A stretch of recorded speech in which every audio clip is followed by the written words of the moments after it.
Welcome to Stories with Grandma Celine, a home where timeless African wisdom is transformed into unforgettable stories. Here you'll discover tales filled with life lessons, adventure, proverbs, mystery, and the deep voice of our ancestors. Each story is crafted to inspire, guide, and connect you to the richness of African heritage. Subscribe to the channel, tap the notification bell, and share with friends and family, so you never miss a new story. Grandma Celine brings you fresh, engaging folktales every other day. If you love powerful storytelling, cultural wisdom, and meaningful narratives, you're in the right place. Let's keep our heritage alive, one story at a time. I never thought anything could shake my father, Chief Orwell. The man has stared down bank executives, politicians, and enemies who wanted to ruin him. But apparently the only thing he can't conquer is my love life. Yinka, he said that morning, standing in the doorway of my office like a judge about to deliver a death sentence, "You are 34 years old. 34, and no woman in sight. What exactly is your plan?" I looked up from my laptop. "Daddy, I'm busy, my tech company." "I didn't ask about your company," he snapped. "You run business like a soldier at war, work, sleep, repeat. What about your future? What about family? Are you building an empire for ghosts?" He didn't even sit. He just stood and lectured me, packing slowly like a lion that couldn't find food. I sighed. "Daddy, I'll date when I'm ready. Can we not do this today?" He stopped packing. He stared at me the way only a Nigerian father can, disappointment mixed with insult. "Well," he said finally, "if you won't find a wife for yourself, I will." I blinked. "What?" I said I will find one, and I know exactly where to start. He walked toward the door, opened it dramatically, then turned back with a wicked little smile. "The church." My mouth dropped. "You church since when?" "Since today," he said, "and guess what, I'm going to church pretending." I frowned. "Pretending as what?" He grinned the way a billionaire should never grin. "Pretending to be a lonely old man searching for spiritual guidance." My jaw tightened. "Daddy, you are not serious." "Oh, I'm very serious," he replied, "and you will follow me." I rubbed my forehead, defeated. This man was going to disgrace me in public. He opened a box he brought with him. Inside the box were clothes so worn out they looked stolen from a movie set. A faded brown kaftan. Rubber slippers older than the Nigerian constitution. A cap with a tear on the side. "Daddy, this is madness." He smirked. "This is strategy. You're a billionaire, everyone knows you." "Not today," he said, slipping off his designer agbada and putting on the ragged kaftan. "Most people have never seen me without my suits and security. Besides, churches are full. Nobody will look twice." The kaftan hung off him like a sack. The slippers slapped the floor. The cap made him look like someone who sold firewood. I sighed heavily. "What do you plan to do?" "I'll observe," he said, adjusting his fake hunch. "Watch the girls, study their character, and pick someone worthy." "Worthy of me?" He laughed hard. "No, worthy of my family name, you will adjust." Before I could argue, he pointed at the door. "Let's go." As we walked out of the house, he leaned close and whispered, "Today, Yinka, we start hunting." I felt a headache forming. At the church entrance, everyone stops and stares. The moment we stepped inside the church compound, silence rippled around us. Women selling books paused mid-sentence. Ushers blinked like their eyes were malfunctioning. Two teenagers whispered loudly, "Who brought this old man here?" My father bent his back slightly, forcing himself to look weaker. An usher walked up to him. "Sir, are you okay? Do you need help?" "I'm just a lonely widower," my father said in a trembling voice. "I came to seek prayers." He even squeezed out fake tears. I almost choked. The usher held his hand gently and led him in. They didn't even look at me. Apparently I wasn't pitiful enough. Inside the auditorium, the lights, the choir, the soft music, it was all peaceful. Until my father leaned toward me and whispered, "Look around, plenty of daughters of Zion. Your future wife is sitting here somewhere." "Daddy, please." "Hush," he said, "the hunt has begun." And that was when they walked in. Favor, Comfort, Grace, and Yvonne. 4 sisters, all beautiful, all wearing the church girl innocence mask. The first three were louder in their walk, smiles too bright, dresses too calculated, confidence too sharp. But Yvonne walked differently. No makeup except lip gloss. Simple outfit. Quiet presence. My father nudged me instantly. That one, he whispered, her spirit is calm. I rolled my eyes, Daddy, please. Then Bunmi, the pastor's daughter, entered like she owned the world. The auditorium shifted, everyone noticed her. Beautiful. Expensive. Proud. Fake smile. Entitled walk. My father stiffened. That one is trouble. Bunmi intentionally bumps Yvonne. The service hadn't even started, but drama had already begun. As Bunmi walked past Yvonne, she accidentally knocked Yvonne's Bible out of her hand. The Bible hit the floor. Yvonne bent to pick it up quietly. Bunmi didn't even look back. My father hissed softly, an insult in billionaire language. Meanwhile, Favor kept glancing at my father, probably wondering why this poor old man was sitting in the middle section instead of the back. Comfort was pretending to pray, but her eyes were open, scanning. Grace was adjusting her scarf every 2 seconds like she was on camera. Yvonne just sat like she came to meet God, not men. Desperation is smelling in this place, my father whispered. Sir, I muttered through my teeth, behave. He ignored me and shifted slightly so he could watch them better. The choir started singing, people stood up, but my father sat down, clutching his chest dramatically. Immediately, Favor rushed to him. Sir, are you okay? Should I get water? Should I call an usher? My father looked at her calmly. No, my daughter, I'm fine, continue your worship. But his eyes told me exactly what he was thinking. Too eager, too fast, too calculated. A few minutes later, Comfort came with another tactic. Daddy, she said sweetly, let me fan you small, the auditorium is hot. My father blinked slowly. No, my dear, you have no duty to fan me, worship your God. She forced a smile but walked back looking defeated. Grace tried next, pretending to get a revelation. Sir, God said you should not be afraid, your suffering is ending. My father stared at her like she owed him money. My dear, which suffering? Grace swallowed hard. Meanwhile, Yvonne did nothing. No eye contact. No fake prophecy. No forced kindness. And that caught my father instantly. That quiet one, we will study her. The pastor begins service and calls Bunmi to lead opening prayer. Pastor Bamidal stepped onto the altar, smiling like a man who trusted his daughter too much. Church, please rise as my daughter Bunmi leads us in opening prayer. Bunmi strutted forward like she was walking a runway. Father, we thank you for today, she began, voice sweet like honey laced with vinegar. Thank you for humility, for purity, for holiness. My father leaned close to me. That girl is pretending, I can feel it. I nodded subtly. I know, she's been fake smiling since she walked in. We continued standing, but Bunmi's prayer was turning into speech. She prayed for 20 minutes. She prayed for her father. She prayed for fake Christians. She prayed against women looking for attention. The irony wasn't lost on me. When she finally stopped, the church shouted Amen, like they had been freed from prison. Service continued. My father watched every girl closely, studying reactions, movements, body language. But when it was time for offering, something unexpected happened.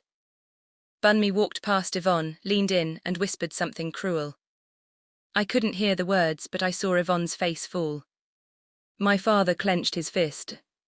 This pastor's daughter, she is wicked. I sighed. He was right, and he didn't even know half of it. After service, I catch Bunmi outside on the phone, cursing someone like a street fighter. The service ended, and people started spilling out like smoke, but my father stayed seated pretending to be tired. He wasn't tired. He was studying them like a hawk studying goats. Yinka, he murmured, watch their eyes never lie. Favor walked past us, smiling like she'd swallowed sugar. Daddy, do you need help getting home? She asked my father. No, my daughter, my father replied. The Lord is my strength. She smiled too sweetly and walked away. Fake. Comfort walked past next, adjusting her scarf like she wanted the whole world to know it was expensive. Sir, I hope you enjoyed service. I enjoyed watching, my father said. She giggled. Fake forced plastic.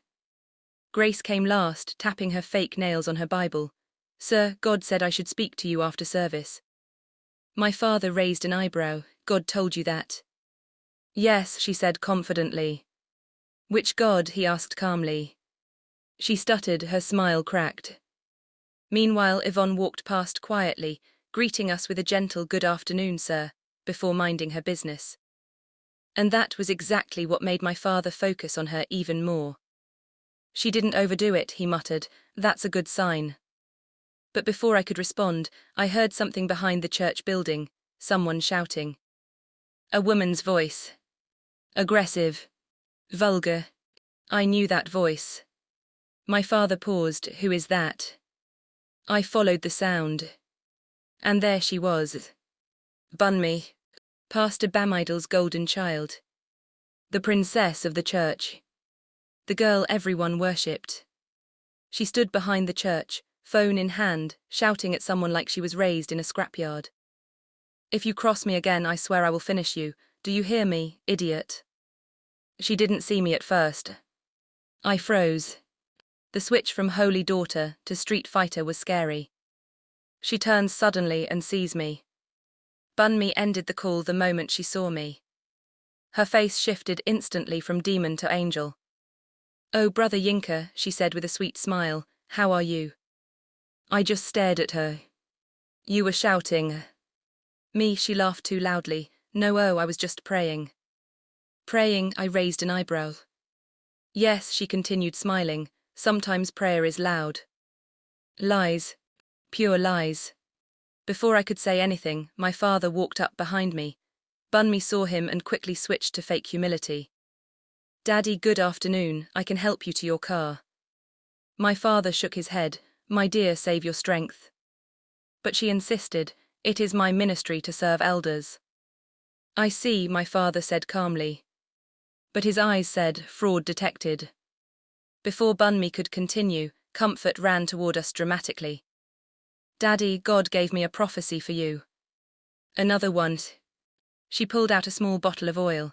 This is breakthrough oil. God said if you sow a seed. My father cut her off. How much do you charge for that seed? The moment he asked, her face fell.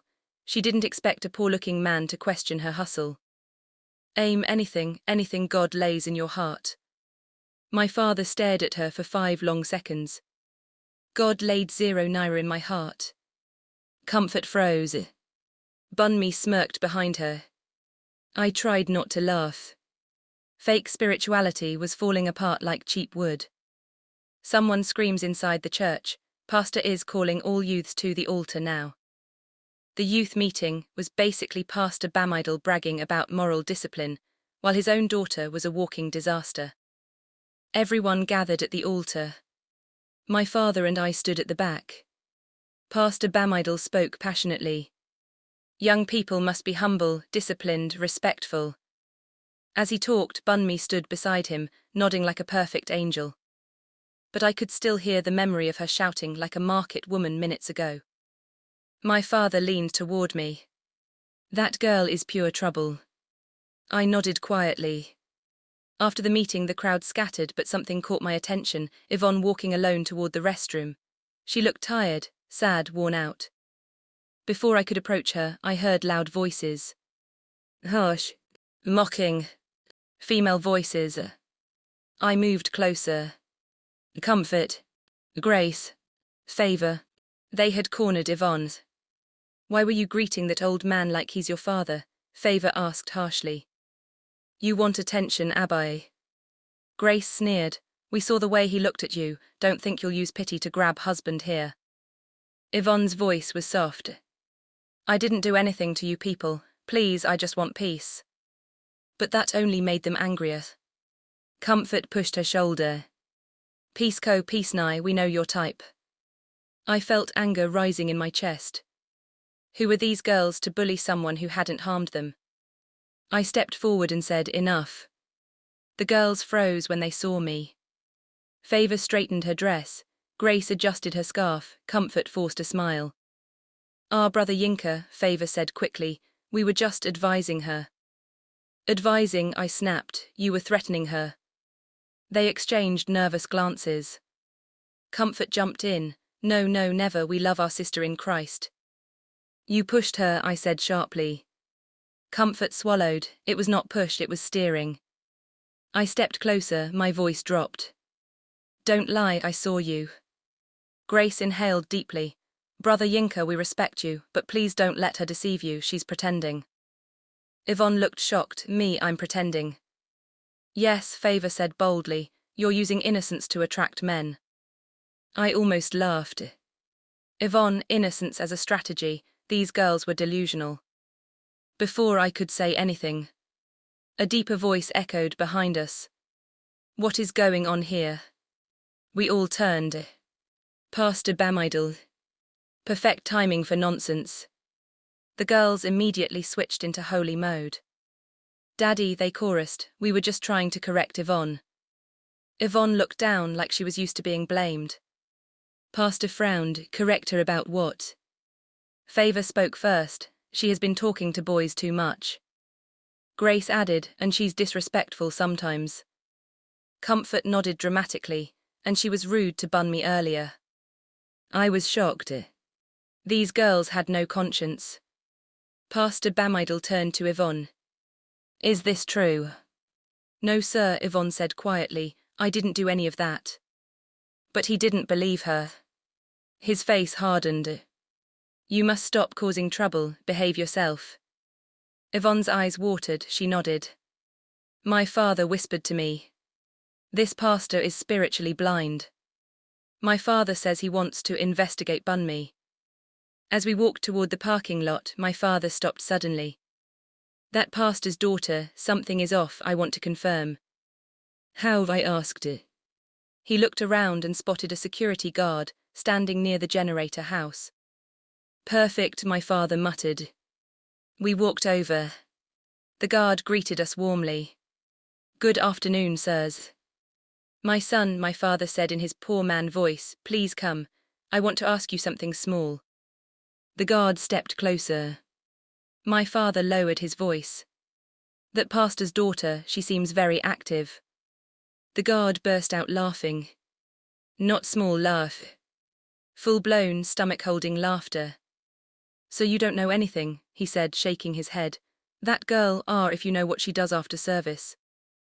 I raised an eyebrow. "What does she do?" He laughed harder. "Sir, I don't want problems, but let me just say, Bunmi no be who people think she be." My father nodded slowly. "Thank you, my son, you have told me enough." We walked away and my father muttered, "I knew it, that girl is a time bomb." Then he glanced at me. "And your wife is somewhere in this drama, we just have to filter the nonsense." I sighed. This day was turning into a full-blown investigation. Inside the church, we hear Comfort and Grace arguing violently, and one of them threatens to expose everything. I noticed Yvonne long before my father did. There was something calm about her, something that didn't beg for attention. While the others tried too hard, she moved quietly, helping the elderly, arranging chairs, wiping children's noses unnoticed. I approached her once after service. "Hi, I'm Yinka." She smiled. "I know, everyone knows you, but you don't look like someone who enjoys crowds." That hit home. We talked for 5 minutes, just 5, but it felt like the first time in years someone saw the man, not the money. But then she whispered something under her breath, something I wasn't supposed to hear. "If only people knew what I'm hiding." She walked away before I could ask her anything. And that was when I started to wonder. Why would a gentle girl like Yvonne be hiding anything at all? Comfort cornered me after midweek service. "Yinka, let me tell you something before you make a mistake." I frowned. "What mistake?" She glanced around as if someone was listening. "You see that girl, Yvonne, she's not who you think she is." My chest tightened. "What do you mean?" Comfort didn't answer, she only whispered, Ask her about the night of the choir vigil. Ask her what the pastor found. Before I could question her again, she stormed off and left me standing there with a cold feeling in my stomach. Was she warning me? Or trying to ruin someone else's chance? Bunmi had been unusually quiet for days. And that only meant one thing: she was planning something. On Sunday, she walked straight to my father, hugged him as if she actually liked him, and said loudly, "Daddy Oiwal, you deserve a daughter-in-law who respects your legacy." People turned. My father froze. I knew what she was doing, setting the stage, building her fake image in front of everyone. Then she leaned toward me and whispered so low only I could hear, "You will marry me whether you like it or not. I always get what I want." Her perfume choked me, but her confidence scared me even more. What made her so sure? What power did she think she had over me? I couldn't sleep. Comfort's warning kept replaying in my mind. So I asked around about the choir vigil. Most people refused to talk. One woman even walked away without looking at me. Finally, an elderly usher sighed and said, "Son, if you want peace, don't dig into that matter." But I needed to know. And when I found the room where they held the vigil, the door was unlocked, dust still dancing in the air. I stepped inside, noticing a burnt candle stub, a torn piece of cloth, and something else on the floor. Something that didn't belong in a church at all. My heart hammered. This had to be what Yvonne meant when she said she was hiding something. But what exactly happened here? Everything exploded the next day. Not publicly, not yet, but in my mind. Pastor Bamidel called me into his office. "Yinka, my son, you've been asking too many questions." There was no smile on his face, just tension. He opened his drawer and brought out a brown envelope. "This contains everything from that vigil night," he said quietly. "You should not see these, but since you insist on following Yvonne." Following? I wasn't following anyone. At least I thought I was. He pushed the envelope toward me. "Take it, but once you open it, your life will never remain the same." I swallowed hard as my fingers touched the envelope. It felt heavier than paper. Heavier than truth. And somewhere deep inside me I sensed it. Nothing about this wife hunt was as simple as my father imagined. I waited until I got home before opening the brown envelope. My hands shook. I didn't know why, but something inside me felt wrong. Inside were only 3 items. A short handwritten statement. A blurry photo. And a torn piece of choir cloth. The moment I saw the photo, my chest tightened. It was the vigil room, but the person standing in the corner wasn't alone. And the face of the second person. It was blurred, but I recognized the stance, the clothing, the hair. My stomach turned. Because it didn't look like something a good church girl should be part of. But what scared me more was this. Why did the pastor keep this hidden, instead of addressing it? I finally confronted Yvonne after choir practice. "I need to talk to you," I said. She froze. "Please, not here." Her voice trembled. We stepped behind the children's hall, out of sight. "Yvonne, what happened at that vigil?" I asked. Her eyes glistened. "I don't want trouble, Yinka, I've had enough." "Trouble from who?" She didn't answer. Instead, she backed away from me like I was the threat. "I can't lose this church again," she whispered. "Not because of one night." Then she turned and ran, literally ran, leaving me with one burning question. Who was really controlling the story of that night? While I was battling church secrets, my father was busy plotting on his own. I walked into his sitting room and found him dressed in full white agbada, looking like an elder of the church. "Daddy, what are you wearing?" He laughed proudly. "My son, today I'm meeting Pastor Bamidel. I must convince him you are ready for marriage." "Marriage to WHO," I snapped. "Any of those girls, preferably the pastor's daughter. It will strengthen our family ties." I nearly choked. "Bunmi, that manipulative pretender." I tried to argue, but my father raised one hand. "Yinka, you don't understand. This marriage is bigger than you." I stared at him, stunned. Why was he so desperate? Why did he want a daughter-in-law so badly that he was willing to force me into a family alliance? There had to be more he wasn't telling me. Bunmi stormed into the office where I worked on my laptop. "Yinka, we need to talk," she said, shutting the door behind her. I leaned back exhausted. "What now, Bunmi?" She strutted closer, arms folded. "My father said your father wants us to get married." I didn't say yes. She smirked. "You will. What makes you think so?" She leaned in, her voice low and poisonous. "Because if you don't, I will tell everyone what I know about that vigil night. And trust me, nobody will protect Yvonne when I open my mouth." My blood boiled. How did Bunmi know about the vigil? Why was everyone acting like Yvonne's past was a weapon? Before I could ask more, she walked out with a wicked laugh. And I suddenly realized. This wasn't just about marriage, it was about power. Later that night, as I was driving home, I received a message.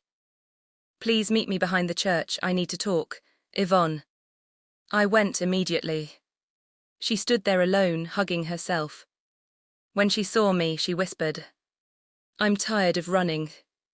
"Tell me what happened," I said gently. She looked up at me, tears threatening to fall. "Fine, I'll tell you everything, but promise me one thing." "What?"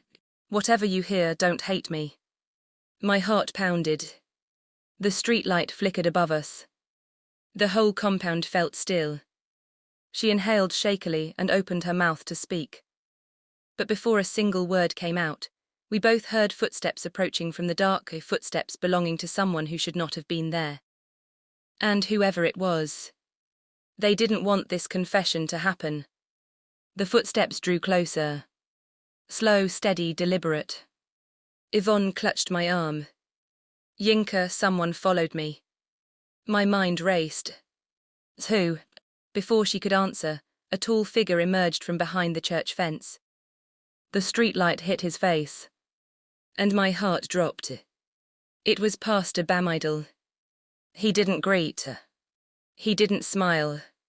He just stared at us, his voice cold.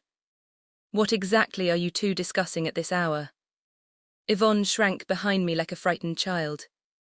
And in that moment, I realized something terrible. Yvonne wasn't afraid of the night. She was afraid of her own pastor. Pastor walked closer until he stood inches from us. "Yinka, I advise you to stop digging into matters that don't concern you." My jaw tightened. "It concerns me if it concerns Yvonne." He didn't even blink. "Son, you are young. You don't know how quickly a person's reputation can be destroyed in this church." Yvonne whispered, trembling. "Daddy, please don't." He raised his hand sharply. "Yvonne, go home." It wasn't a suggestion. It was a command. I stepped in front of her. No, she was about to tell me. "Enough," he thundered. The sound echoed across the church compound. Lights turned on in nearby houses. I knew one thing right then. This man was hiding something. And whatever it was, he'd burn the whole church down before letting it come out. The next morning, Favor stopped me in the parking lot. "Yinka, I heard what happened last night." My eyes narrowed. "How?" She hesitated, then whispered. "Because Yvonne told me, she trusts me." I didn't trust Favor, not fully, but she was shaking. "Yinka, let me warn you, the pastor will never allow Yvonne to talk. Because the person in that vigil room with her," her voice dropped even lower, "was someone very close to him." My heartbeat spiked. "Who?" She swallowed hard. "I can't say it, but if you want the truth, check the CCTV from the back entrance that night. The security man resigned right after." I froze. "CCTV. There was footage." Before I could ask more, she covered her mouth like she'd already said too much and rushed away. One thing was clear. The truth wasn't lost, it was hidden. It took me hours to find the former security guard. When I finally located him, he refused to even open his gate. "Sir, please, I just need a few answers," I pleaded. A tired voice responded. I know day do church matter again, leave me alone. Just tell me what you saw during the vigil. There was silence. Then the gate opened slightly, his eyes peeking out. You be the billionaire Pickens? Yes. He sighed heavily. Look, I know one Wahala. That night, wettin I see no clean. The person way enter that room with that girl. He suddenly stopped, eyes widening. I followed his gaze. A black SUV had parked quietly across the street. Tinted windows. Engine running. The security man whispered urgently. Ogre a beg go, this matter pass me. I no fit talk, if I talk I go disappear. My blood went cold. Disappear. What kind of secret made grown men panic like this? When I arrived home, I found my father packing the living room like a man possessed. Where have you been? He snapped. Daddy, relax. Relax, he roared. Pastor Bamidal called me. He said you're meddling in matters that don't concern you. I clenched my fists. Daddy, you don't understand. Something is wrong here. He cut me off. You will not ruin my plans. You will marry into that family. Do you hear me? You will. I stared at him, stunned. Why are you acting like your life depends on this? He froze. Something flickered in his eyes, guilt, fear, desperation. I have my reasons, he said stiffly. Reasons you don't need to know. I stepped closer. Daddy, what are you hiding? He looked away. And for the first time in my life, I saw fear in the eyes of me Orwell, the man nobody ever controlled. But before he could answer, my phone buzzed. An unknown number. Message. If you want the truth about the vigil, meet me at the old mission house tonight. Come alone. I stared at it, heart pounding. Who sent this? And why did it feel like walking into a trap? I arrived at the old mission house under the cover of darkness. The windows were boarded up, and the gate creaked as I pushed it open. Inside, only a single dim light flickered. Who's there? I called out, my voice echoing in the empty hall. A shadow moved, slowly Yvonne emerged. She was pale, trembling, but resolute. I had to come, she whispered. Someone has been controlling everything, even my silence. Before I could ask who, a sudden crash from upstairs made us both jump. Footsteps fast, intentional. Yinka, hide, she hissed. We ducked behind a large wooden pew. Through the gaps I saw a figure moving across the floor, tall, imposing, unmistakable. And my stomach dropped when I realized. This was not Pastor Bamidal, this was someone far more dangerous. The figure approached, dragging a file. Yvonne stepped forward, trembling. They want to destroy me if I talk. The shadow spoke, calm, deliberate. You shouldn't be here, Yinka, leave. This is bigger than your father, your money, or your pride. I stepped forward anyway. Tell me everything, Yvonne, no more hiding. She nodded. The vigil night, I didn't choose who entered the room with me, but they forced me into silence. They threatened my family, that's why I never spoke. I felt my chest tighten. And who are they? I demanded. Her eyes darted to the door. I can't say here, too risky, but if we go public, my life, everyone I care about gone. The shadow moved again. We have minutes, Yvonne warned. I realized something chilling. The people running this church, this city, my father's alliances, they had been manipulating everyone, including me. Before I could ask more, my father arrived. White Agbada, eyes blazing. Yinka, step aside, he barked. He scanned the room, taking in the shadows. Yvonne, are you okay? He demanded. I'm fine, Daddy, but... Enough, my father shouted. You've been hiding from the truth, I will fix this. He turned to me, voice low. Some things you are too young to understand, but I will protect my son's future, no matter what it takes. I stared at him. For the first time ever, I realized my father's desperation had limits, and he was willing to cross lines I couldn't even imagine. Footsteps echoed again, closer, faster. And the shadow moved, disappearing into the darkness. Someone wanted Yvonne silenced, and my father knew it. We returned home, exhausted. Yvonne sat quietly on the couch. My father stood near the window, packing. "I wanted this to be simple," he muttered. "But nothing is ever simple with people pretending to be holy." Yvonne looked at me. "You saw it all tonight, Yinka. The lies, the betrayal, even your father's desperation." I took her hand. "We'll face it together, whatever it takes." And then she whispered something I didn't expect. "The person everyone trusts most is the one you should fear the most." I froze.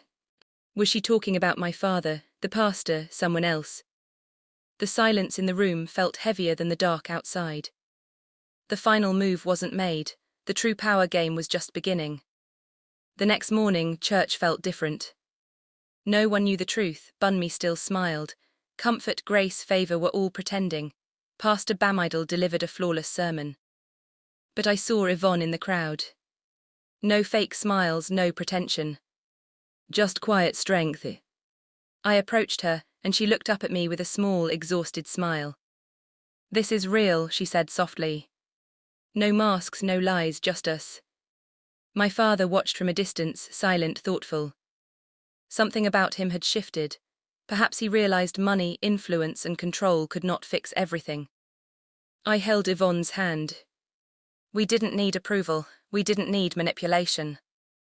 We just needed honesty, courage, and each other. And somewhere deep inside, I knew. This was only the beginning. What happens next with Bunmi, the pastor, and the hidden vigil secret? Who really controls the power behind the church?